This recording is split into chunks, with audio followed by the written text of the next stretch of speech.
much again to be here with us tonight here in Modena. My name is Emile Birashid. I'm actually a journalist mostly. I run startupbusiness.it, is the historical online magazine about startup world in Italy, born on 2008, so it's quite an era if you consider how fast is the speed of the startup evolution.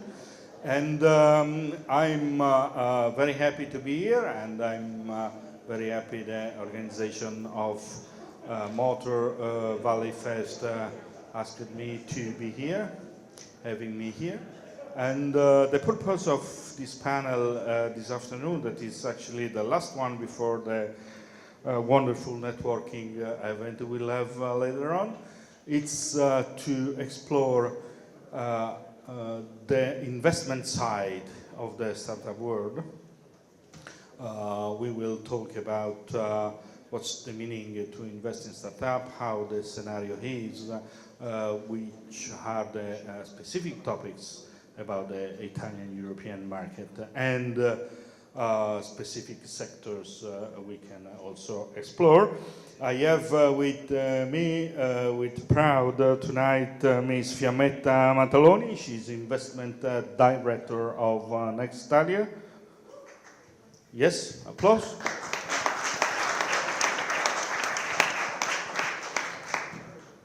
We have Caroline Weiss. She's partner at Plug and Play. Welcome. We have Alessandro Zaccaria, he's partner at 360 Capital Partners. And of course, last but not least, Salvatore Majorana. He is the director of the Chilometro Rosso. Chilometro Rosso is one of the main innovation hub in Italy. It's based in Bergamo, actually, between Bergamo and Milano.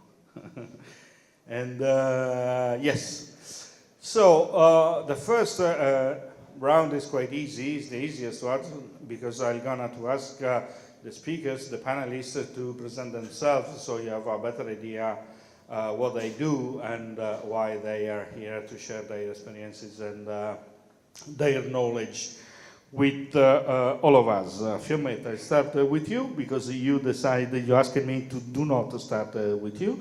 And but you sit just next to me, so I'm very happy to start. Thank you for inviting me. Good afternoon, everyone. I'm Fiammetta. I am part of the investment team of Nextalia Ventures.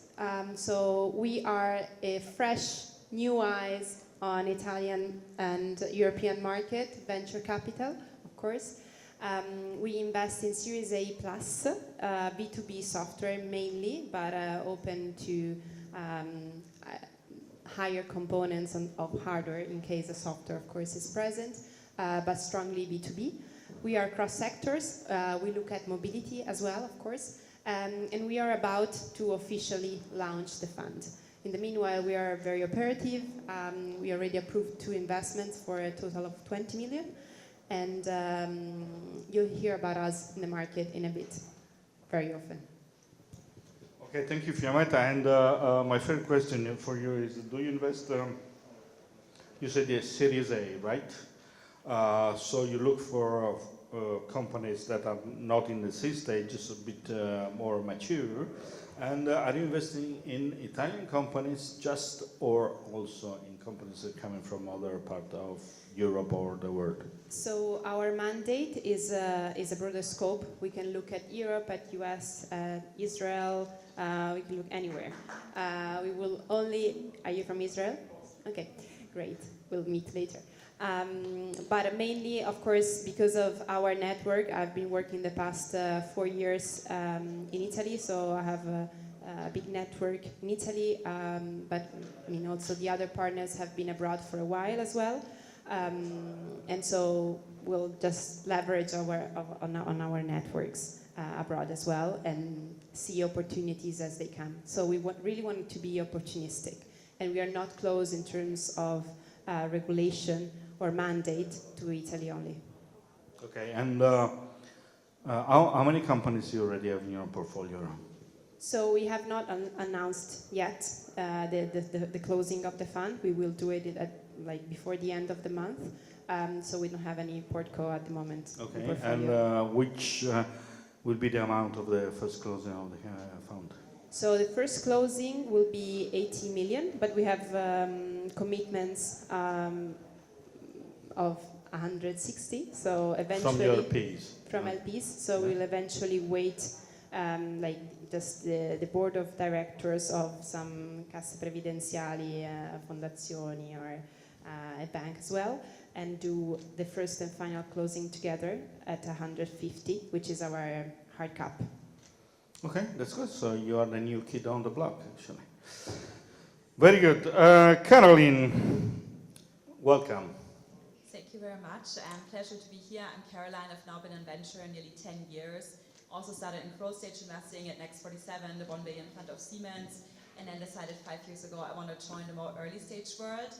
I'm one of the partners in Plug and Play, taking care of all of our investments in the EMEA region, where we do around 100 investments from the family office a year. Most of you hopefully know Plug and Play. We're hosting this event. We have the Motor Valley Accelerator, and we now actually have 64 offices around the globe. Mobility has always been one of our core focus areas. We have a huge hub, of course, here in Italy. We have startup Autobahn, which some of you might have heard, in Germany. We have a very big center in Detroit, and we're constantly expanding with also clients now in the UK and all over the US. For us, mobility is also traditionally one of the core investment areas where we have a couple of very successful companies. For instance, where Cogni just raised 102 million round. We have Einride, which is obviously a bit of a leftover in logistics and mobility. And yeah, very excited today to share some insights, answer a couple of questions, and yeah, meet more founders and more of the local ecosystem. Okay, thank you, Caroline. Well, Plug and Play is more known for its acceleration programs than for the investments. And can you tell us more about the ability of PNP to invest directly in the startups? I know you have a fund. I don't actually remember the name now, but please. Very good question. I think it's always to the outside not that transparent how much we invest. So the original source of money is actually from a family, the Amidi family. They started very early on in the 1990s to invest in Silicon Valley. Back then they bought buildings in Palo Alto, which obviously also turned out to be a quite good investment, and actually opened the first co-working space where PayPal, Dropbox, Danger actually built their businesses and gave us equity. So very early on we had these success stories. From that capital, it's around 3 billion assets under management for the family office. We invest around 25 million each year in the early stages, so pre-seed and seed, around 100K per company, so around 250 companies each year. And then we actually also raise funds with mainly corporations and governments as limited partners. So we have 220 million right now of assets under management in different verticals. So we're actually very active, and we hit 2,000 portfolio companies 2 weeks ago. Okay, and you are in charge of the operations in Europe, right? And how many programs there are around Europe by PNP? I remember in Italy there are 4 or 5. So for mobility, I would say the core ones is definitely the Motor Valley Accelerator here in startup Autobahn in Stuttgart, which unites most of the mobility ecosystem. We also work with Volvo in Sweden, and we also work with Jaguar Land Rover and Aston Martin in the UK. So that's kind of the, I would say, 4 core centers for mobility, but we have over 30 offices now in the EMEA region, so very, very active. Okay, but you are focused on mobility, right? Or other sectors? So we cover 21 industries, so we can invest into mostly anything. So we also cover healthcare, consumer, we work with a lot of deep tech companies, so we really work with corporates and governments from all different angles. Accelerators are some of the ways where we help companies a lot and also boost ecosystems, but we also work with a lot of our clients really on hands-on topics and help them to find new startups that they would work with, and the investment arm kind of is fueled by that. So all of the companies we source for our 600 corporations, we also review for investment purposes. Okay, and can you give us an idea of about how many companies, how many startups you accelerated in Europe so far, just to have an idea of the magnitude of your work? Yeah, so we see around 25,000 companies each year, so the ecosystem grows very, very quickly globally. In Europe right now, we accelerate around 2,000 companies each year, and then we invest in around 100. So you invest in 100 companies out of 2,000 in Europe. I mean, we do see more, so our investments are mostly pre-seed focused, and the programs are sometimes a bit more later stage, just because we see that a lot of corporations actually prefer to work with startups that have some traction already, that have an MVP, so sometimes we will also invest very early on and then help the companies through the program. Okay, and when you invest in the companies, you work closely with the VCs and other investors, so you tend to co-invest or you tend to lead the investment? Yeah, we usually co-invest because the ticket sizes are quite small originally. So we usually try to find other value-add investors that can really help the company, and usually in the very early stage help to put together the round, or then in the seed or Series A stage join some of the lead investors. Okay, that's fine. Thank you very much, and we will go in deeper more later. Alessandro, you are a fund.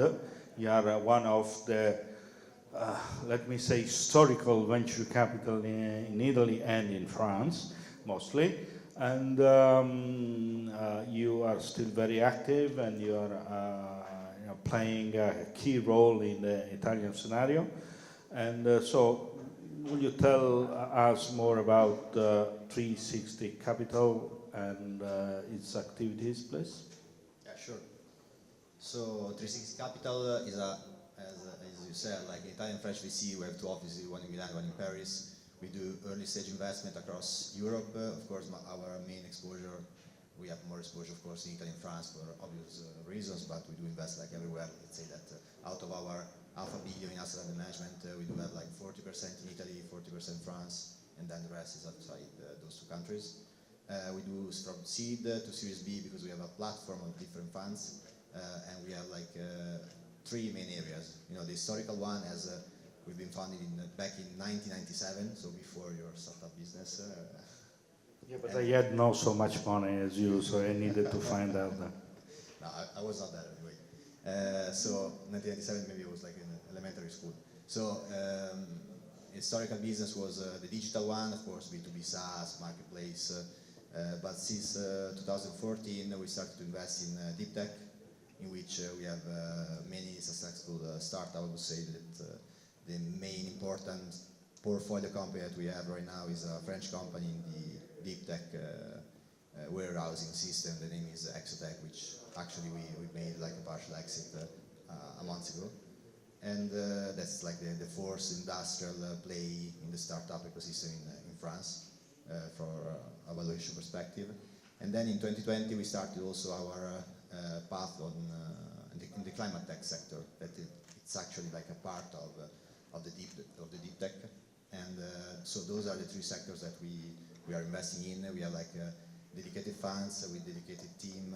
I do cover the deep tech and the climate tech part.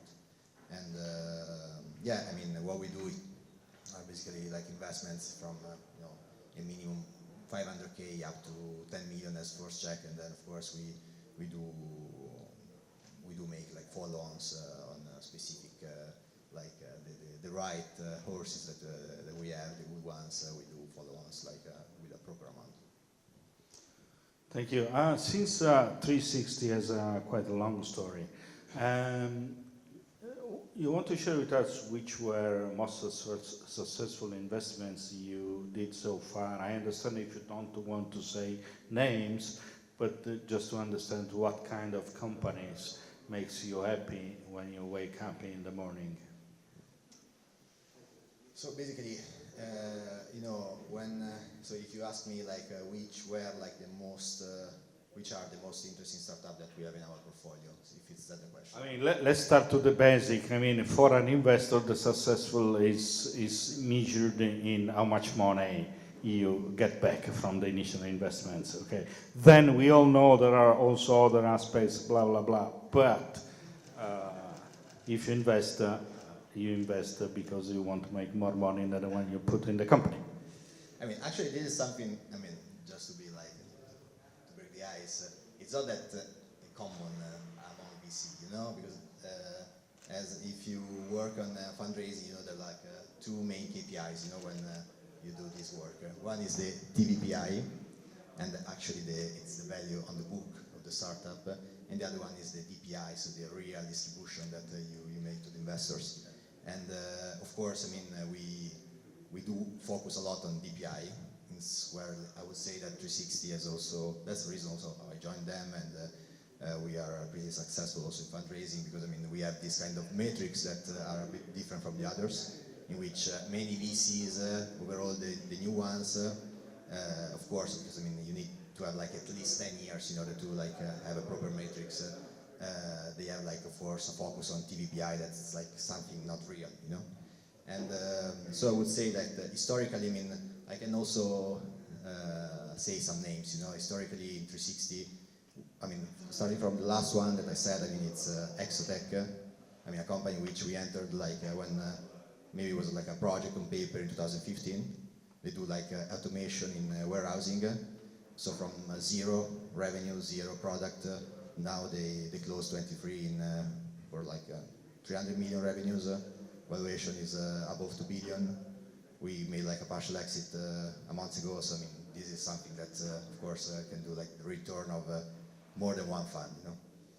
Then other companies in which we've been investing in and with good results, of course, are historically Motor Valley in Italy. There was a digital part, or Ux.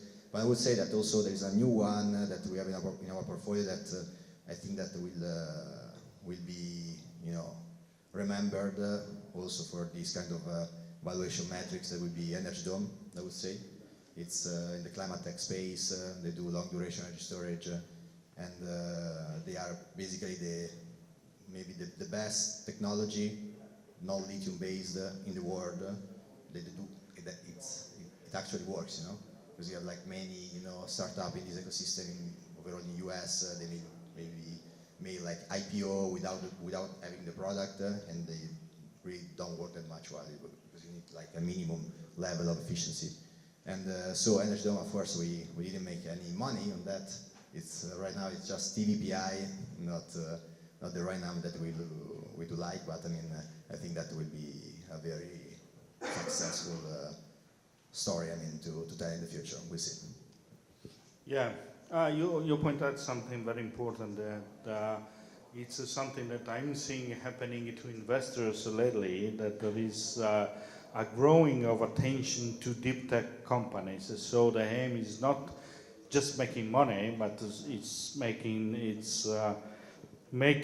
trying to make the world a better place. And energy is one of the sectors. Another sector that it's exploding, even though we will see the results not before than 10 years from now, is the nuclear fusion sector. And we have some interesting startups in Europe that are doing very interesting things. But we will be back later on the different sectors. I want to ask to Salvatore to tell us something more about the Chilometro Rosso. That is quite a strange animal, because it's in the middle of an incubator accelerator. It's a place where also large companies are based, and you also invest. So that's right. How come a science park is sitting close to VCs? That's the question most of you are asking, possibly. Chilometro Rosso is a science park that collects interests of more than 80 companies, 2,500 people. Our mission is to pull together talents and make innovation work in practice. And we do it in Bergamo. I must mention that it's an original idea of Mr. Bombassei, who's the founder of Brembo, and he wanted to invest in order to create an area where different competencies can be pulled together. So to make the long story short, why am I sitting here today? Because at one point when we started to collect ideas from universities, from the ground, from people who were working on new things and new stuff, we realized there was a dramatic missing of capital in having ideas running faster. Therefore, we wanted to step down and start to play our role in that. And we launched a venture fund, which is named Cicero. It's investing in cybersecurity and robotics. It's focused on early stage or early rounds of the startup. Deep tech, for sure. We've made 10 investments today, and the main role that Chilometro Rosso may play within the life of a venture fund is basically to provide an industrial footprint and connection with those who make startups run faster. So this is pretty much our role in this case.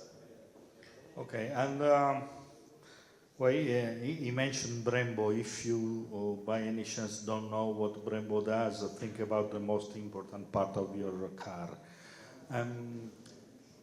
Tell us, you sit also in a board of European Organization of Scientific Parks, or you used to be.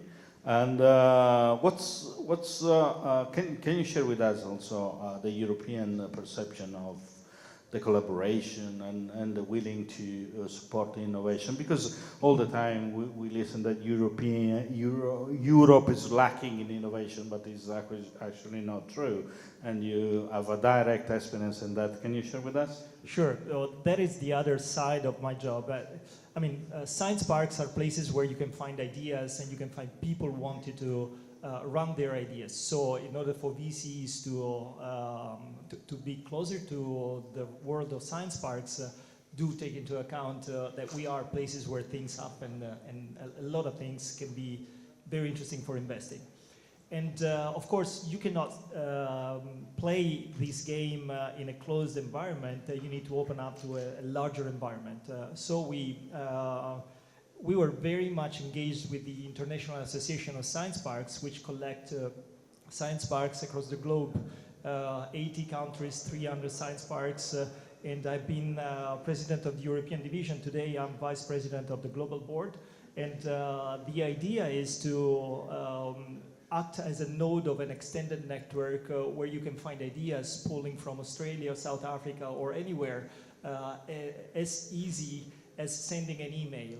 And this is actually working well across science parks, and the European dimension you were asking me is amazing. I've been traveling to many countries across Europe, and the amount of knowledge and research that is being doing in our continent, it's just a pity that we cannot exploit as the US are able to do or as China is able to do. So we are too much fragmented, and the association is trying to break walls and surpass fragmentation somehow.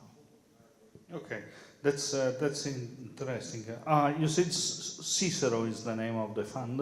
Yes, correct. Right, and you invest in cyber security and robotics. Robotics. You said how many investments you have so far? It's 10 investments, as far as I remember. 10, 12, I don't remember correctly. You don't remember where you put your money? No. You're very lucky. No. We had an exit, and the correct count, I think, is 11 today. Yes, that's fine. You had an exit. Which company? The company was named Sys Design. It was a company actually active into the automation on the shop floor of manufacturing companies. And we had a company based in Bergamo, a very close connection to Chilometro Rosso, and they found it interesting, and they said, I want to continue this game. And we said, why not? Okay, and who They took bought over. Who bought them? Indeva Indeva. from Scaglia. Yeah, I remember that. I mean, of course, if you scroll the pages of Startup Business, you can find all the details about those kind of news since a few years ago. 2008. Huh? 2008. Since 2010, actually, because. And let's go back to the game. I mean, my next round of question is about how you see the ecosystem today, how you see it evolving, how you see which are the good parts and the parts that we should work more on it. I want to start to show with some figures. I mean, the first quarter of this year saw a total investment of slightly more than 400 million euros in startups in Italy. That is quite an interesting number because it's more than the last quarter of last year. Slightly more, but it's more. And another good thing is that for the first time we invested more money in startups in Italy than in Spain. And small amount, but still more. While we are still lacking in Italy compared with other ecosystems like France or Germany. There is a statistics that says that in Italy we are investing 0.1 of the total GDP in venture capital, while in France this percentage is an astonishing 0.3. It seems a very small number, but if you consider I mean, we are talking about big countries, G7 countries, with a lot of power in terms of investments, in terms of industry, in terms of innovation. So we can do more. And but I mean, the number is slightly growing, so I'm quite optimistic about the rest of this year. Also because you probably know that the main Italian investor, that is the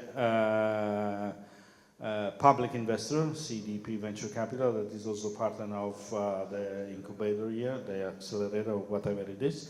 And they launched a new program, 5 years span, and they aim to invest up to 8 billion euros in 5 years, hoping to make Italy to invest up to 5 billions on 2028. So those are the main numbers. Those are the perspectives we can work on it. Do you think those perspectives are, those forecasts are realistic?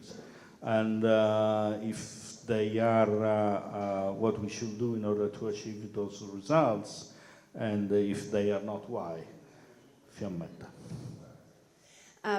So we don't know, forecasts are never really realistic, but let me comment Okay, on this is the same thing when you meet the startups with the business plans, Yeah, and we say, ask for okay, business this is a simple science fiction. Yeah. Okay. No, but let's see the assumptions or the base where we start from. So you commented on the first quarter of 2024 that was really inflated by 2 mega rounds actually. We had big mega rounds last year as well, and 2023 was definitely tragic as a year. I think the investments in Italy were down by 47% or something like this. Compared to the previous year, that year. was the wonderful year of the history exactly. of venture capital, because the pandemic was a booster for the venture capital investments. Yeah, indeed, they started 2021 and 2022 from a very high base. So of course, if we look at 2023 numbers, then we say, okay, year on year, that's like a disappointment for everyone. But this is the reflection of what happened also at European level, where around 60 billion were invested into startups. And in Italy, to put this into perspective, there was 1.3, 1.4 2023. So that's really a very small number. But we have to see how much we are growing as Italy. So if we think about 10 years ago, there were like 30 funds, was very little was invested in startups. I think it was 10 years ago it was 150 million per year. Now we are like times 10 the number, like the amount of investment, and operators. Like we can talk about venture capital, but we can talk about corporate venture capital, just newcos like Motor Valley Accelerator that does investment, so accelerators as well. It's many more, it's more than hundreds. So we have to really put this into perspective and don't compare 2023 with the previous 2 years, but at more macro level. Today, if you speak to founders, and last year as well, they tell you that if they can, they would wait to raise a round now, because they would just, I mean, if they have not been that successful, they would face a down round, because of course now also the valuations of the startups are much lower. So we really need to see, hopefully, the J curve coming soon. Who knows what will happen in 2024. Of course, CDP Venture Capital will be of help. It has been of help, but it also, I think, they are really understanding what has happened in the past, that they set up for themselves in terms of conditions for the startups, in terms of condition for the fund of fund investing in funds, that maybe might be changed and will be really brief for the ecosystem. Yes, but at the same time, you're launching a new fund this year, so I bet you are optimistic of the ecosystem. Otherwise, it would be a suicide move. Yeah, of course. As I mentioned, the fact of having now lower valuation is very. It's a strength point for new funds. Yeah. Because we need to enter now into startups, and especially if you're raising a fund, in the next 3-4 years, you'll make the most of your investments. So that will be the investment period, and then you'll do the follow-ons and the exit afterwards. So valuation-wise, that's very convenient for the investors. Like us, yeah. For investors. Yeah, and it's less convenient for a fund that maybe is 6 years on the market and need to do the exits potentially. At some point, they really will have to do it, because you have 10 years, then eventually have a grace period of 2 more years, and in that case, you really need to exit, and you would accept worse conditions eventually. Yeah, and what about using convertible notes or safe agreement other than classical term sheets? Yeah, that's a good means, like legal-wise, to enter into the capital of the startups, anyways, as a shareholders in a following round, and wait to set up the valuation of the startup. We are very flexible. We are very flexible in these terms, and I mean that's very unconventional. But we also do a lot of secondary eventually. We do agree to this. Okay, so it's something you're willing to embrace? Yes, I mean, not as a standard, but happy to discuss. Case by case, of course, yeah, wow. Yeah, Alessandro? Yes, where you are? So, I mean, I would say slightly different. I mean, of course, Italy, for us, it's pretty easy, to have a watch on the French market, and Italy, and we see that France is way bigger, in terms of size, in terms of competition, in terms of everything, basically, And so let's say that the market, of course, we are optimistic. I wouldn't be here, and I wouldn't be here also in Italy.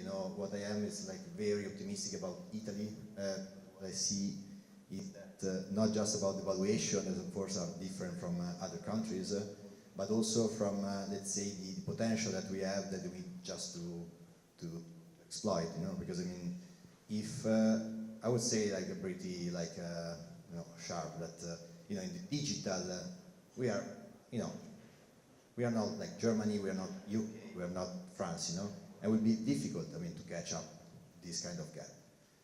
On the deep tech side, when I say deep tech, it's like everything, not, it doesn't work that much, but it's everything about technology. Maybe now it was my fault. Yeah. Anyway, you should pretend to be a rock star like that. Yeah.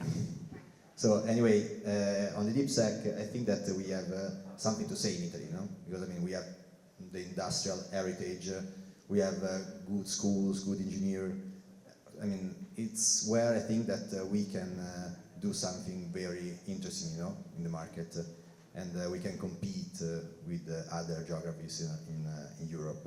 So that's, let's say, on the optimistic view. On the other side, also to see, I mean, let's say a situation in which you see the market that is lower for VC in Europe. That was like last year. Maybe it's not bad, you know. Because sometimes when I mean, it's just growing and growing, and everything is okay. I mean, you see like crazy valuation, crazy rounds, and it's okay. But I mean, at one point, of course, the cycle is like that. I mean, it's everywhere, you know. It's like that, and you know, if you need it's like a marketplace, you know, the VC industry. You need to have, like, of course, money from the LPs in order to invest, but also you have to have good deal flow. When you have too many money, you know, when you have too much, you just like throw money like everywhere, you know, because you have to deploy with a crazy valuation because there is a competition, you know. In France, you know, if there's like someone that they're like a good CV from Grande École, they have like a good presentation PowerPoint, it's valued at least 7 million, you know, 7 million. Makes sense? I don't know. We'll see the DPI in the future. That's the point, you know. Because I mean, in 21, 22, there were like many also new funds, new strategy, big funds, big money.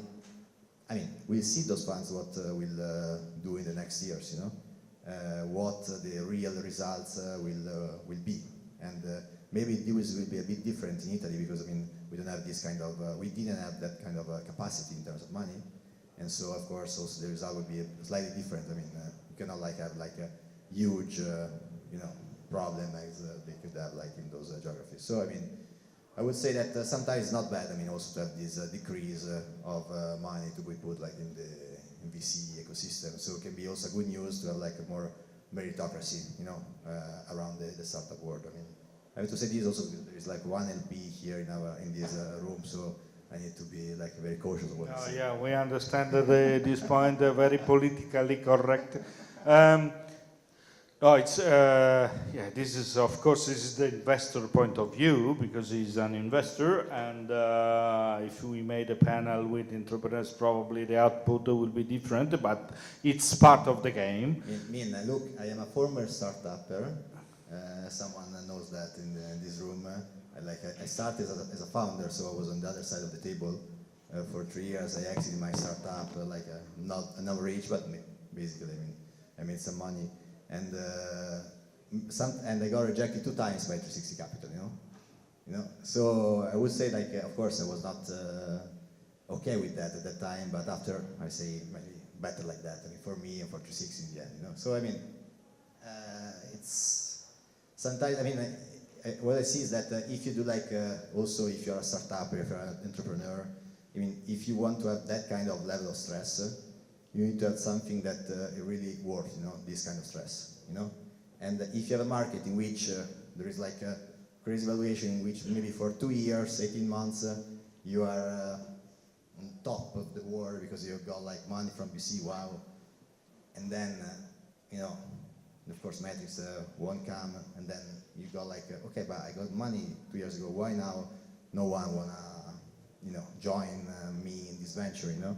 So I mean, sometimes maybe it's also better for the entrepreneurs to have like more meritocracy and not this kind of crazy, you know, market, you know. So because I mean, they can maybe focus on different stuff or focus on the right stuff, you know.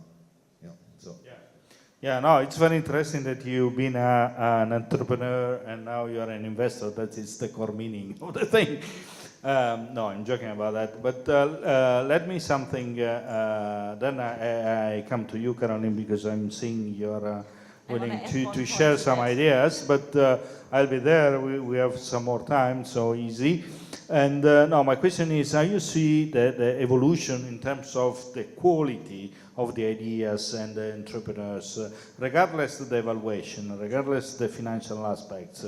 But if you can say something about the quality of the entrepreneurs you meet on a daily basis, you see an improvement lately. I mean, considering your short experience as an investor. But you mean in Italy? You mean? Like, because, yeah. Well, in Italy mostly, but it could be also a general consideration. So, of course, all those programs that, of course, are led by CDP in Italy, they are helping, the startup ecosystem.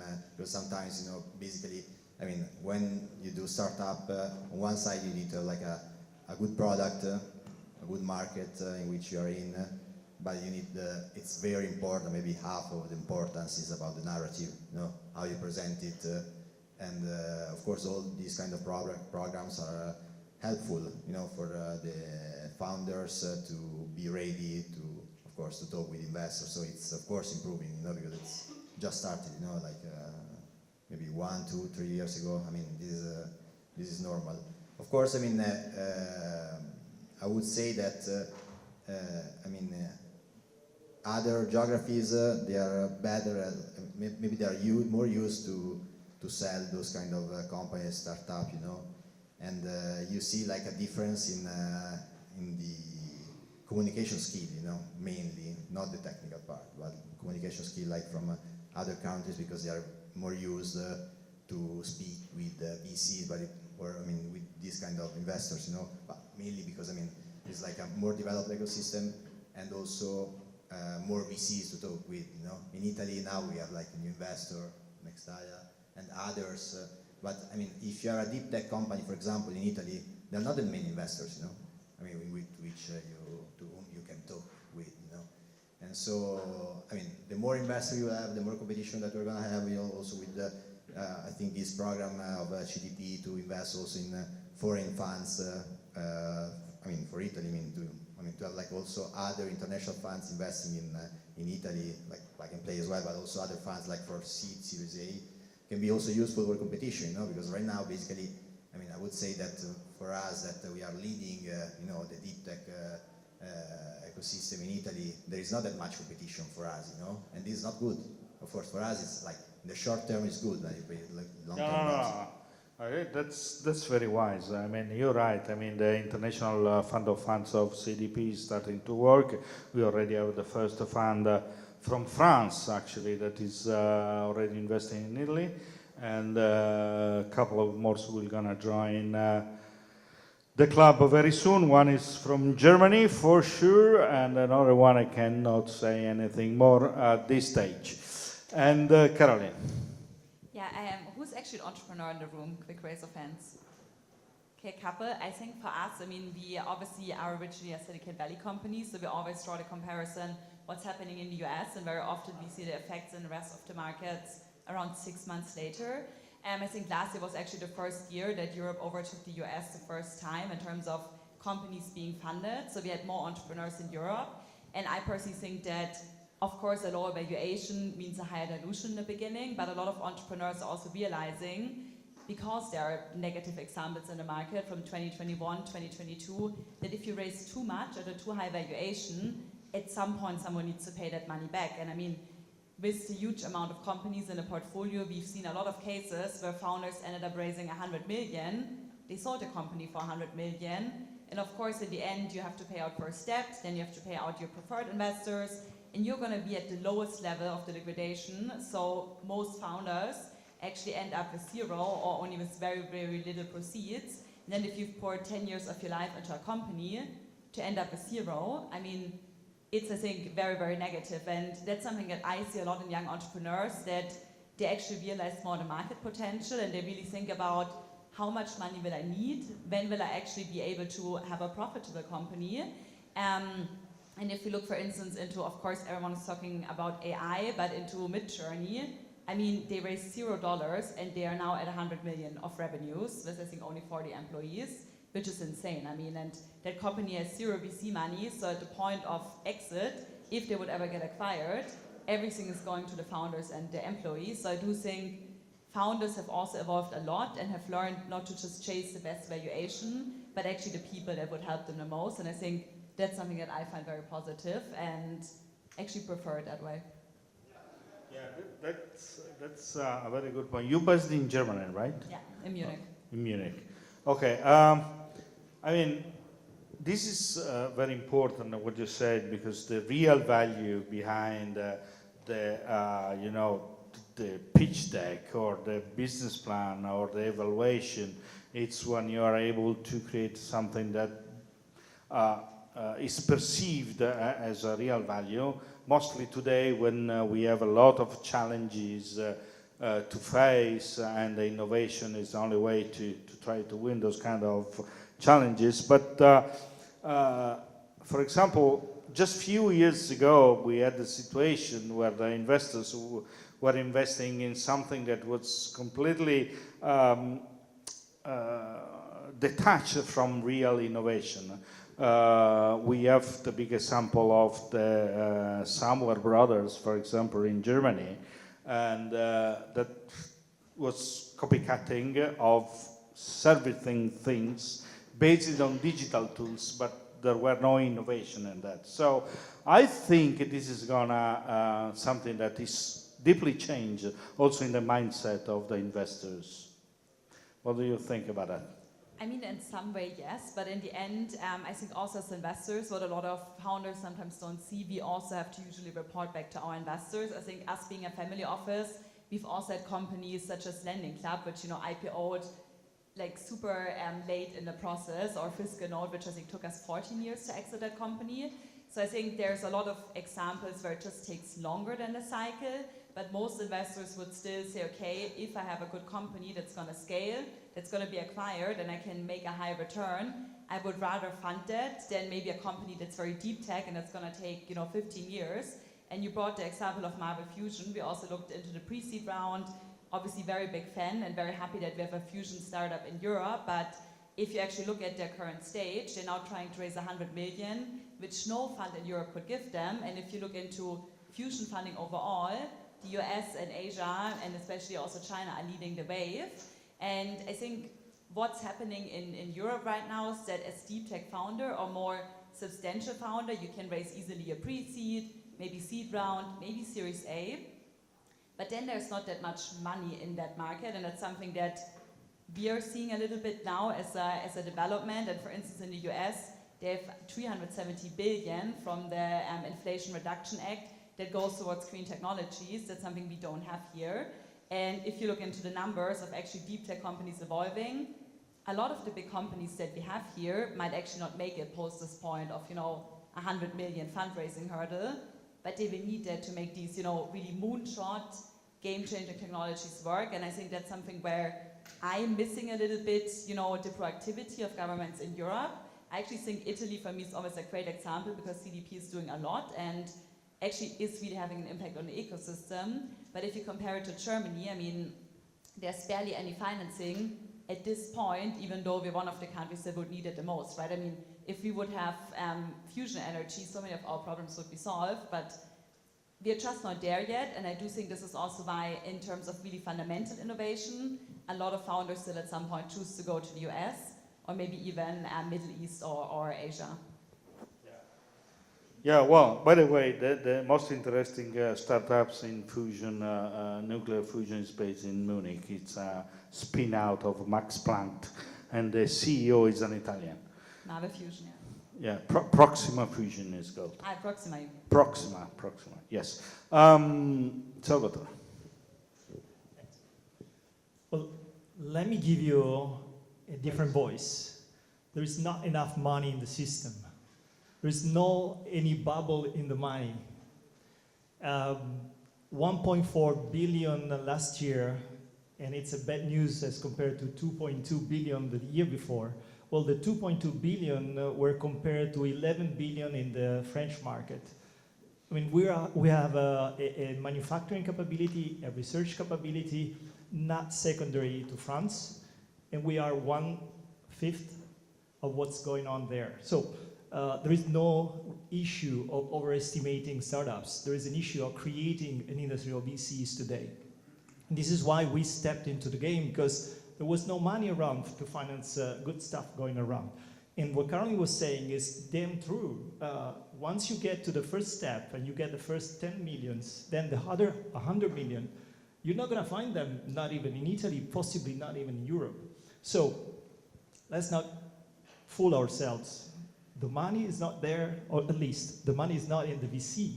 which is in its infancy, and he was right. I mean, there's very few players in this arena in Italy today, and we need to grow. They are one of the best, but many more were raised, not enough yet. So my standpoint is that VC needs to grow. Large companies need to play their game into the VC, and in Italy it's very rare they do so. And the big players such as pension funds, they don't move a penny into the VC, or close to nothing. And it's a bad news. So what Cassa Depositi e Prestiti is doing, it's mobilizing resources, and they're doing a very good job in that. We are at first steps. We still need to go much farther because ideas are there, capabilities are there, money is not there to risk along with them. Yeah, you're right. I mean, there is always not enough money in anything. But one of the numbers I like to mention sometimes is the pro capita investment in VC. So how much money every country puts in the VC divided by the number of population. And Italy is at an astonishing something like 28 euros each. So if you have, maybe less, if you have 20 euros, you can live there, and we are already improving the amount of the money investing in the startups. I think France, it's something around 100 and... Yeah, 1/5. But the population of France is bigger than the Italian one. Much bigger? I don't think so. That's very much comparable. I don't know. I think it's Germany, which is 80 rather than... France is probably 70, 60, 60, Italy is 60. It's even worse. I mean, they put even more money. Yeah, exactly. That's what I'm saying. That's what I'm saying, yes. Well, if you put it into perspective, companies die every year for natural reasons, but if you don't help them to grow every year and to get to give rise to new companies, then an overall economy is losing a chance. And in this sense, we are the second manufacturing economy in Europe, and in some cases, we are even first. The pharmaceutical field, for instance. And it's amazing that we don't nurture the newly born ideas as they were the most important things that we have. So 28 euros per person, it's a tremendously low level for Italy. Yeah, and you know why during the pandemic we had an improvement, a strong improvement in investments in the VC ecosystem? Because at that time, inflation was under zero. Speculative investments were locked. Buying buildings or houses was meaningless. So all the investors, the wealthy organizations and people that need to invest money, they said, oh, where I go to put my money, okay? And that was the first time when the startup asset class became interesting for the investors, and they learned how to invest in the startups. I'm not saying that now because inflation is also on the rise again and so on, they are not investing anymore, because that was very important to show them that there is this asset class is there anytime. In fact, there's a cultural shift that we need to take into account too. If you put some money in these systems, then researchers get encouraged to start their own companies, and they start to talk to VCs. They get a better way of communicating their ideas. And in my view, I've been attending the startup ecosystem somehow for at least a decade now. Well, I've seen progress, a lot of progress in Italian startups in presenting their ideas. And we need to encourage this. Yeah, exactly. Okay, let's do this thing now. We have a few more minutes, so I want to try to do a little exercise. So the first part of this exercise is asking you to, since most of the audience is made by the entrepreneurs, what you have as suggestions to share with them, and what you what is something that triggers you when you talk with them? Okay, so to let them know how the investor see the things, how the investor think. And the second part of this experiment is to let you ask some question to the audience. So start to think about if you have some questions. Fiammetta. Okay, so the suggestions I would give to entrepreneurs, me that have never been an entrepreneur, let me be a little bit humble. No, it's okay. It's important to share. So, for companies that we look at, it's really important that there is a corporate demand for your service or product that you're developing. So in this sense, the activity that, for example, the Motor Valley Accelerator does is really interesting for us, that whenever they select a company, they also make sure that there is a corporate interest to de-risk at least a little bit of the process of the development of the company, because they would be potentially your first clients. So having done like this check, validation, you call it whatever you want, it's important for an investor. Also, whenever you build a product, maybe take a little bit more time, but structure it in a way that it can go international. That's very important, because at some point then you could maybe, with your product, you want to be the first mover in the market, but then eventually you're ready to scale, but you can't, because you have to just, I don't want to say destroy, but just restructure everything in a way that then you can go international. For a fund like ours, the fact that you can really achieve this scalability is very important, and I think for a couple of hours of others. Of course, things can be changed, but that's a good tick that we would have. What else? What triggers you when you talk with an entrepreneur? What is something that makes you, okay, this guy or this lady, it's good, it's... Yeah. So another thing that we like, but that's also strongly connected to the stage we invest at, because we do later stage investment, is that the founder team or the C-level, like the first man, you call it whatever you want again, has to be able to drive a company in a scale-up phase. Because building a product is a little bit different than, and building like a small team is different than managing it internationally in a bigger market. A company of 5 people with a product market fit is different than a company that has maybe 50 employees and 100 million revenues. So I think the founder have to be humble enough to really judge themselves and understand if they are the right person for themselves, for their company, and eventually hiring someone else, or really implementing a good management team, because that's very important. Yeah. Also, because as venture capitals, we have minority investment. We are not able to... Yeah, responsibility of entrepreneurship stays on the entrepreneur head. And of course, you said, I mean, because you're investing in Series A, it's very important that phase, you know, because when you grow up, internationalization, hiring new people, keeping at the same time the right mindset, the right vision and mission of the company alive, it's something very challenging. That's very true. Salvatore. What I would ask, if I look at entrepreneurs, I really want to have passionate people, people who really don't sleep at night for pursuing their idea. And it's not a common trait.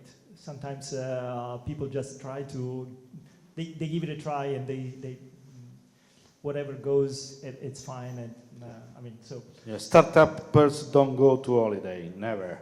Yes, and if they go, they bring the company with them. That's pretty much what's happening.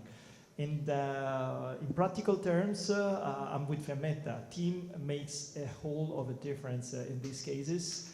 You might have a so-so product, but if you have a star team, then things go and they make it work somehow. So, especially investing in deep tech, we try to have some means of defending our product. Patents is something we look for, and solid confirmation from the science side. Having said so, everything else can be fixed. Yeah, that's very true. It's easier to fix a bad idea with a good team than to fix a good idea with a bad team. Yeah, very old story. Caroline. I mean, definitely agree. I think investing very early stage, the team is the core thing we look at, and especially a complementary team. So if it's, for instance, a deep tech company, we're always looking for a person that can sell. If it's, you know, 2 former consultants, we're always missing the technical person. So I think it needs to be a team that is very balanced. And we also really like if founders have been working together or in some form collaborating for a longer time. I think out of the 2,000 portfolio companies, one of the core reasons why our startups fail or our write-offs is actually that the team breaks up. And it's very common in the first 2 years. So that's really something that we test and that we stress a lot in due diligence. I think the second point is also, can this be big enough? Because especially if you look into mobility, deep tech, there's a lot of good ideas, but sometimes the markets are just too small. And we always say if the target market is below 1 billion, so if you wouldn't, you know, be able to reach at least 1 billion of revenues, down the line, right? I mean, you won't get that entire market. It's most likely not going to be the return that we as pre-seed investors are looking for. Because to Fiametta's point, if you of course invest more later stage, and I've also been on that side of the table, if you invest 10 million and you get a 2x, I mean, that's still, you know, 10 million in gains. If we invest 100K and we get a 2x, it's not really gonna finance the business. So I think we're really looking for founders that believe they can build these type of companies and that are also hungry and passionate enough to say, Caro, this is not just a 1 billion company, this is gonna be, you know, the next really category leading business that's, you know, gonna be way beyond that. And I think we now have 35 unicorns in the portfolio with some of the very, very big ones such as PayPal, Honey, a customer, N26 in Germany, and all of them have the same trait, which I think is very, very ambitious, very complementary founders, and also markets that are just really, really big and where there is space for innovation and need. Yeah, very true. Alessandro. Yeah, so of course I do agree. I think that the most important part is that you need to be passionate. I mean, I do agree a lot with that. And that's also, I would say, the trigger in which you have to understand if you want, because we are always answering here if you want to have like a VC money, you know. Why? I mean, because I mean, we as a VC, we want to invest in something that can be sold at like 1 billion, 2 billion, you know. So you need to be very, very ambitious, you know. Like an ambition very, very big, of course, then sometimes end up with like a lower amount. But so the point is, if you want to have like a VC money, you need to be very passionate, to have like a balanced team, everything, a big market, of course. I mean, because you cannot like compete like in a small market. And on the other side, I would say, I mean, just to say something like not the same as before, but maybe. You know, you have to understand if your company is for VC money or not. I mean, because that's also the other point. I mean, it's not that if you don't get like VC money, you're a loser or you won't do anything in life. You know, it's just at the beginning. I mean, if you are ready, I mean, to have like a VC that we know that it's a pain in the ass, you know, or to have like this kind of push to grow and. Don't sleep, don't go on vacation. I mean, you need to be aware about that, you know, before starting this kind of journey. And if you're okay with that, and then of course you have like all the boxes, market, team, technology, then very, very cool. But I mean, it's like a choice of your life, you know. On the other side, I mean, of course, as 360, I mean, when we do evaluate deep tech company, we do look a lot at the technology that should be defendable, of course, and you need to like have like a proper value proposition for that. And value proposition means also a market, you know, some you know already at least some interest from some companies, POC, whatever, in order to prove that not just like you have something in the market that can be like useful, can be useful for the market, and so. For the companies, but also that that you are able to do that, you know, because I mean, we have like one of our fund is the tech transfer fund that the name is Poly 360, that is backed also by Brembo. And you know, one of the problems that we have is that you know, from one side there is like a huge potential in Italy. I mean, basically, you know, when you do a PhD or you're Italian here, you know that PhD means that maybe the next step would be like to be professor somehow or whatever, you know, and not like to be like a company after your PhD or your like something that, or what you developed. So that's where we put our money as a tech transfer fund. But as you may understand, I mean, not all the PhD guys they are a CEO. They are really like entrepreneurs. You know, many of them like they are CTOs. And sometimes they adapt to be CEOs. Sometimes not. You know, so it depends.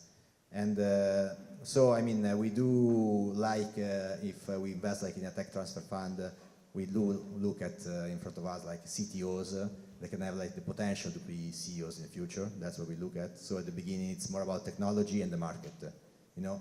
And at least if they can prove that they have like some POC, some direct contact with some corporates that can be the client, this is something that very important. That it's very important for us in order to de-risk this kind of commercial problem. Because I mean, if you are just like a PhD, you're in love with your product, with your tech, with your idea, but that's maybe not aligned with the market. So I mean, that's what we look at. Thank you very much. I can't see any hands rising, so I keep going and I ask you a not very easy question, but I really want to have your opinion. And the question is, I mean, in my personal vision, the so-called startup ecosystem is based on two main pillars. One are the entrepreneurs and the other one are the investors. All the others, including journalists, including accelerator, including incubators, including university institutions, are playing a very important role in the system to support the evolution of startups and new ideas, entrepreneurs, innovation, technology, creating value, making the world a better place, creating job places, and so on. My question for you is, what do you think we can do all together in order to make the startup ecosystem more popular? Where popular means also attracting more money from investors, means attracting more attention, means attracting more awareness about the fact that startups can really bring their contribution to make the world a better place, to solve the challenges we have, to create job places, and so on. I ask you which one of you wants to answer first, so the other has more time to think. I think Salvatore is the winner. I'll take it because we need to step up to a different level. If we want to create a system, we need to engage those who govern the system somehow. So we need to ask strongly the government to somehow induce those large savers, such as pension funds, to allocate 2-3% of their assets on ventures. That would be a tremendous amount of money for our system. In parallel, we need to go to the schools and talk to guys about entrepreneurship. In Italy, we don't speak about entrepreneurships maybe until some universities. I always say I graduated as an engineer and I visited a company, a manufacturing company when I was with a degree in my hands. So that is too bad. There's a detachment between what we learn and what is real life that we need to bridge somehow. And in doing so, what Alessandro and Carol and everyone was saying, those are messages we need to pass people in their high schools. They need to know what's on the other side and how you get into the battle and what is the reward that you get if you are winning in the battle. Because it's it's a hell of a nice job to be successful as a startupper, and I can ask Alessandro to witness that. So the actions can be done by us on the system, but not alone. We need to have the governmental agencies push both with regulations and with opening the system somehow. Okay, so your main così target is the government. The government must have a role in order to push the things. That happened in France and it worked. So why don't copy from successful examples? Makes sense. Caroline. So for me, I always compare it a little bit to this flywheel, right? So imagine you're an investor, because also we as VCs have investors, right? And in Europe, it's just been the case, and also in Italy, that they've been investing in venture for, 10, 15 years, but not that much money came back because we didn't have that many exits that were very substantial yet in Europe. And I think that's something that already happened in the US a lot. And if you think, for instance, about the PayPal mafia, I mean, that was literally people that became rich through PayPal, through the exit, and reinvested into the ecosystem. And we're seeing this in, let's say, smaller circles already. So for instance, N26, actually 800 companies came out of N26, out of the team of N26, and a lot of the people that were in the C-level are now reinvesting in startups. So I think what we're missing in Europe, and also why maybe pension funds are not investing yet, is really this, very large multiple where this TVPI that we talked about, so this paper money actually turns into money. And I think if that happens in Italy, if that happens in more countries in Europe, then more people would invest into the ecosystem. Because if I tell you, hey, you give me, 100 euros today, but, in 10 years, you're gonna get the money back 10 times. Yeah, sure, but if in, 10 years, you maybe got back the money once, I mean, there's still, of course, less risky, better asset classes. And I think that's still a little bit the struggle that we have, that in 2021 and 2022, there were a lot of mega rounds, but we actually didn't have that many exits. And there were way more exits being realized in the US. So I think that's something that we're missing in the ecosystem, and that now in the next, let's hope, hype cycle is going to happen. And I think if in the audience there's corporations that are working with startups, I think that can also be a very, very powerful tool down the line to say, okay, do we maybe want to strategically acquire these companies? Maybe will we be a larger shareholder? Would we do secondaries? But I think as soon as this money flows back, and this flywheel is started, then the ecosystem will be thriving way more in Europe. Yeah, that's very true. That's very true. The give back concept, the putting, not just money, also knowledge in the system, and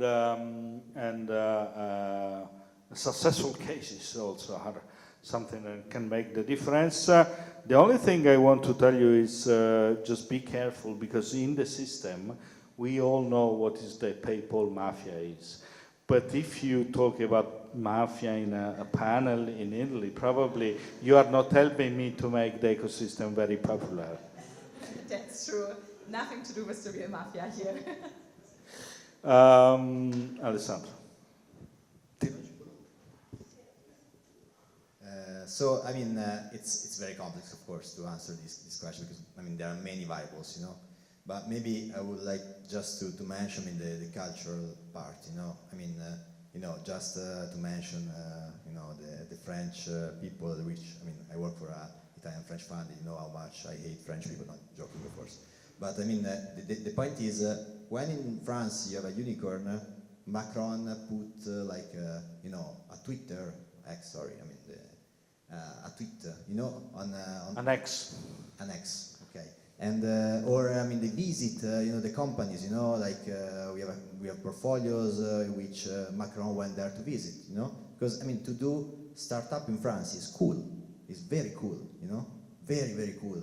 I mean, it's you're the best man in the world, or whatever, in the world, if you're like an entrepreneur, and all the system gives you everything, and that's the reputation. I mean, I just give you an example of my experience, So I was an entrepreneur between 2013 and 16, in which when I was rejected by 360 Capital Money, and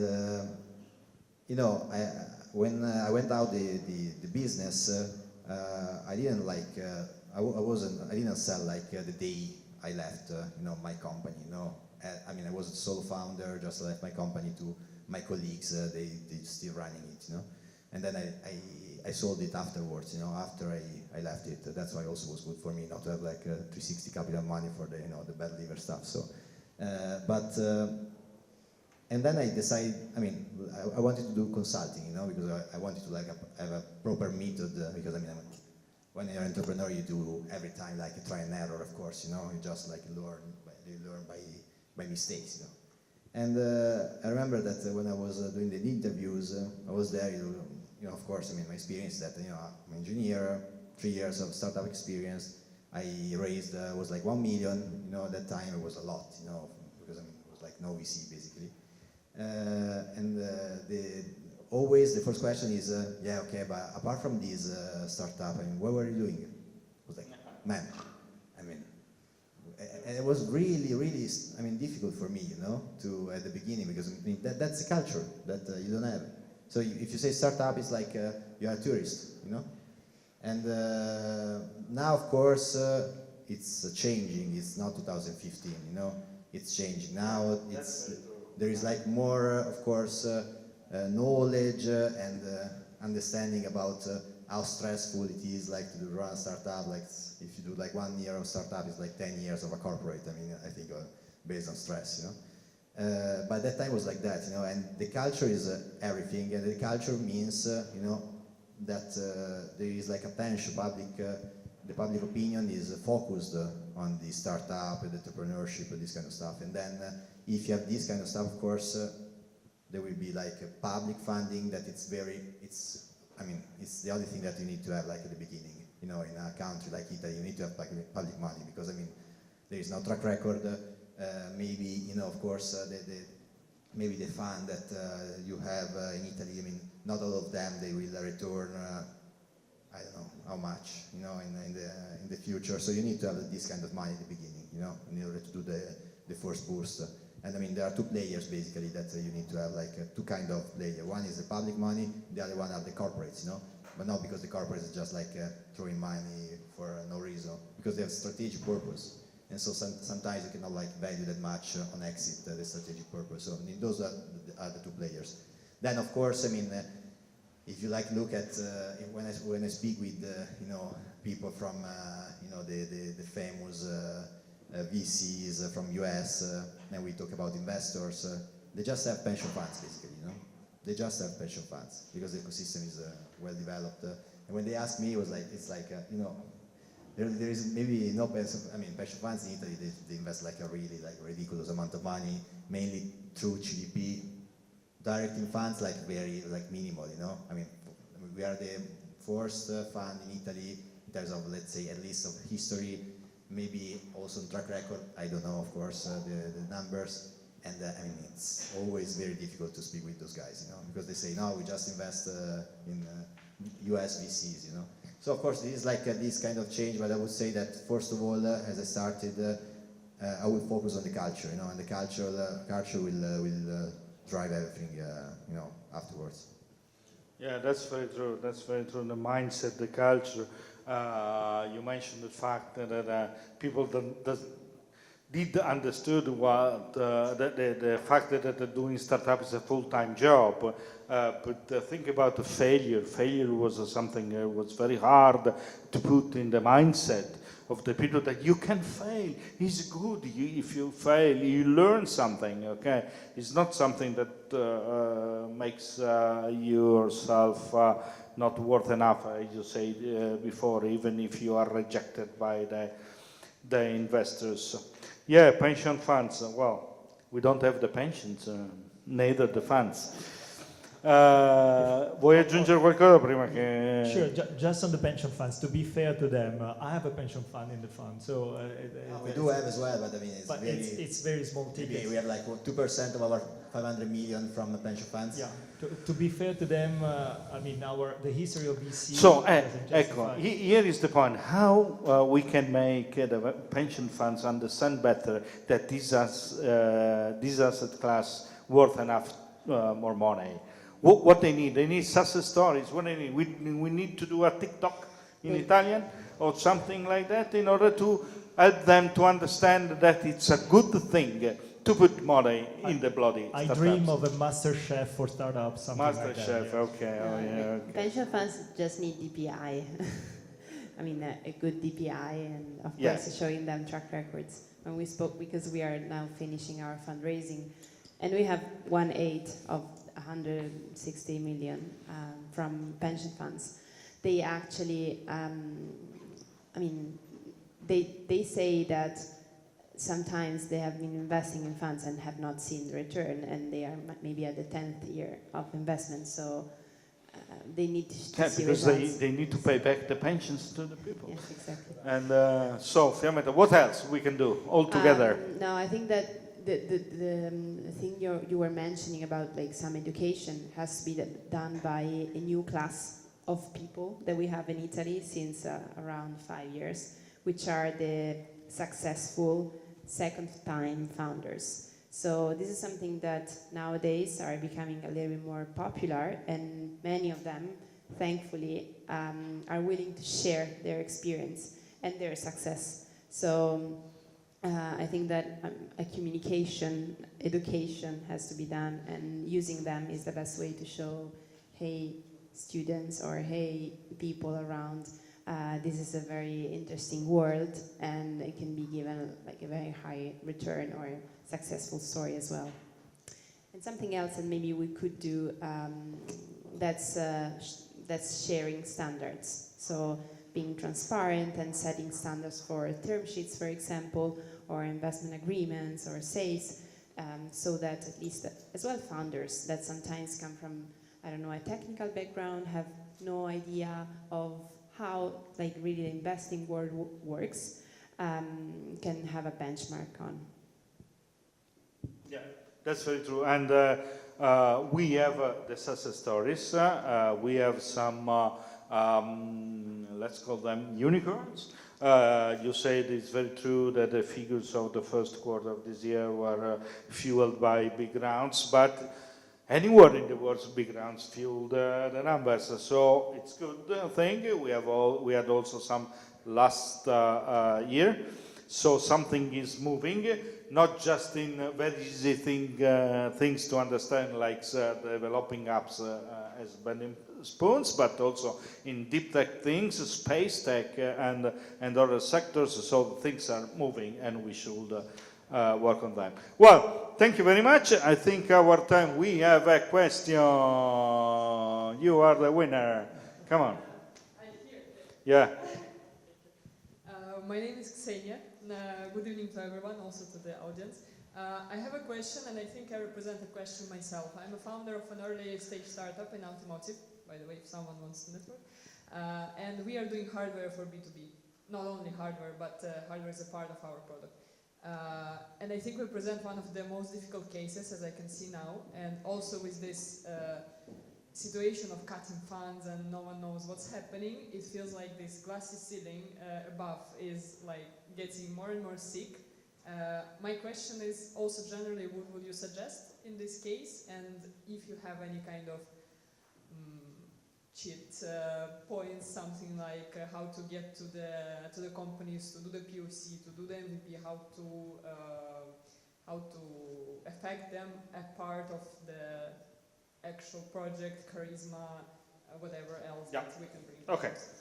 We got it. Who wants to answer? Thank you very much. Very good shoes, by the way. Bye, Fiam. So your question made me think about a lunch that I had today with a founder of an automotive startup who told me that he has been working for 3 years with an automotive maker that has not paid yet and will not pay their POC. So that's standard in the automotive industry, unfortunately. But I don't know how, unfortunately this is a biased industry in these terms, and I don't have the solution for you, but eventually if you are, for example, at Motor Valley Accelerator, or if you work with other kind of corporates that really have a little bit of culture around working with startups, such as A2A, who's client of Caroline and has a fund with Alessandro, they would do this for you. So eventually maybe choose your first corporate partners in a way that is sustainable for you. And maybe to add in terms of fundraising, I think no matter which industry, having a hardware-based startup is always the hardest to fundraise, because of course as a VC, I'm again playing the exit game, you know, like is this going to be a 100x exit or only, 5x potentially? So I think what you need to do is really sit down and say, in terms of my business model, how scalable is it? What's the initial investment? How much investment are you going to need? And how can you also at some point break even? Because that's, I think, one of the biggest learnings for VCs, that a lot of the hardware companies, or that were very asset heavy, they actually never broke even, and then they couldn't raise anymore and the company went bankrupt. And that's, the biggest risk at VC as VCs. So if you're very, very proactive and, showcasing this is the realistic financials I'm working on, not kind of I'm gonna have 55% of the market. I think that's something that you can do to convince VCs more. And then also thinking about some form of maintenance or some form of software that you are addressing with it, so that you also have this, very scalable solution. Because for me, if I see hardware and it's a lock-in for the client, I really like it. Because, if you tell me the client is paying a lot for the device, I mean, they're gonna stick to your solution, and that's a huge defensibility in the market. If it's just a device and, tomorrow they can buy another one, that makes it harder. So really think about the two topics: financing need, how to break even at some point, so that, me as the VC, I can be sure that you won't just burn cash in the next 10 years. And then the second one is really what, is actually the good thing about your hardware. Why is it defensible? You mentioned the patents. So really, having this defensibility and showcasing this, and I think this will make it way easier to fundraise. That's great. Salvatore, Alessandro, you want to add something? Very quickly? No, I don't have any smarter suggestions in this case. I should know better what's the stage of your idea. But I mean, just to give you the sense of the glass ceiling is getting thicker, it's common to many, but then it will break, don't worry.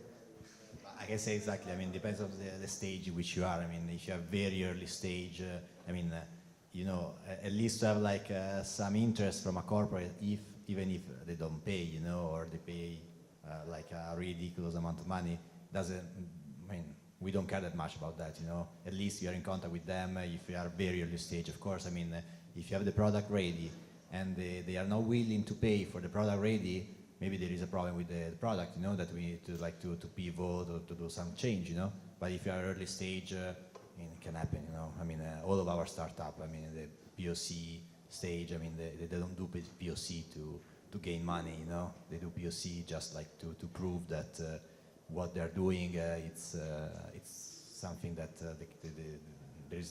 there are some clients for that at least, Yeah, let me add, I don't know if this would make you feel better, but with one of our startup, we were chasing after a very big industrial player. We stayed 3 years in order to qualify the product before the order. So that is the rule when you go into industry. This is why VCs are a little more scared, but once you get there, for sure you will be scaling up at that point. Very well. Thank you very much. Thank you very much for your wise.